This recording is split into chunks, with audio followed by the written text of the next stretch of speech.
Karibu kwa mara nyingine tena mtazamaji wa The World News katika kipindi hiki cha ulimwengu wa siasa. Mimi ni Adam Hussein.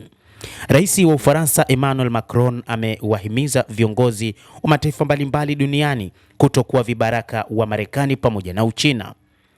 Wakati wa safari yake huko Seoul siku ya Ijumaa, Macron amewataka viongozi wa nchi mbalimbali zikiwemo Korea Kaskazini, Japan, Brazil, India, Australia, Canada na nchi nyingi duniani kuunda muungano wa uhuru kwa kuzingatia ahadi za pamoja kwa masuala kama vile sheria za kimataifa, demokrasia, mabadiliko ya hali ya hewa. Rais huyo wa Ufaransa alitoa wito kwa nchi zenye nia moja kuunga pamoja katika kukabiliana na kutotabirika kwa Washington. Rais Emmanuel Macron ametoa wito huo kwa mataifa duniani kote kutokuwa vibaraka wa Marekani au China kufuatia malumbano yake ya hadharani na rais wa Marekani Donald Trump kuhusu Iran na NATO. Katika miongo kadhaa tulikuwa na kile kinachoitwa utulivu kulingana na utaratibu huu wa kimataifa, na uhakika mdogo tuliokuwa nao ni juu na chini sasa. Hatupaswi tu kuwa wavivu katika ugonjwa huu mpya, tunapaswa kujenga utaratibu mpya, Macron alisema katika hotuba yake katika chuo kikuu cha Yonsei. Lengo letu sio kuwa vibaraka wa mamlaka mbili za China pamoja na Urusi. Hatutaki kutegemea utawala, tuseme China na Marekani. Hatutaki kuwa wazi sana kwa kutotabirika kwa Marekani, aliongeza rais huyo wa Ufaransa Bwana Emmanuel Macron. Macron amekataa kuunga mkono vita vya Marekani na Israel dhidi ya Iran na kumjibu Donald Trump, rais wa Marekani ambaye alikejeli NATO kama chui wa karatasi baada ya wanachama wake wa Ulaya kukataa kujibu wito wake wa kufungua mlango wa bahari wa Hormuz.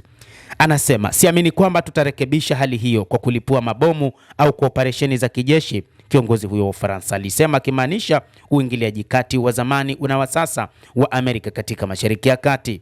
Kwa mujibu wa gazeti la New York Times, Ufaransa iliungana na Urusi na China kupinga azimio la Baraza la Usalama la Umoja wa Mataifa ambalo lingeidhinisha hatua za kijeshi dhidi ya Iran katika eneo la mlango wa bahari wa Hormuz. Kura hiyo ilipangwa kufanyika siku ya Ijumaa, imeahirishwa. Macron ameongeza kuwa kwa kiasi kikubwa matumizi ya ulinzi ya Ufaransa katika miaka hivi karibuni inazingatia uwezo wa makombora, ndege zisizokuwa na rubani, manuari, na mwezi uliopita alisema Ufaransa inaweza kupanua mwamvuli wake wa nyuklia kuilinda Ujerumani na nchi zingine za Ulaya.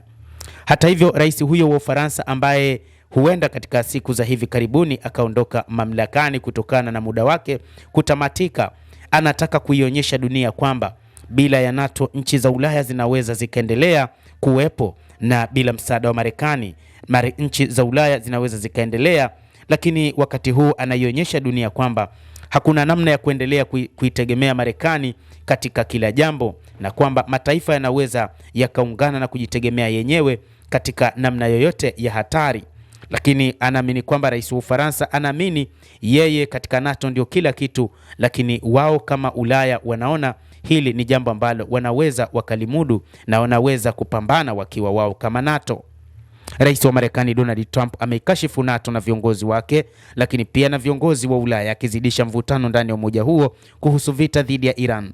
Kwa mujibu wa gazeti la Financial Times, Washington imetishia kuzuia usambazaji wa silaha kwa Ukraine ili kushinikiza nchi za Ulaya kuhusika katika vita vya Mashariki ya Kati.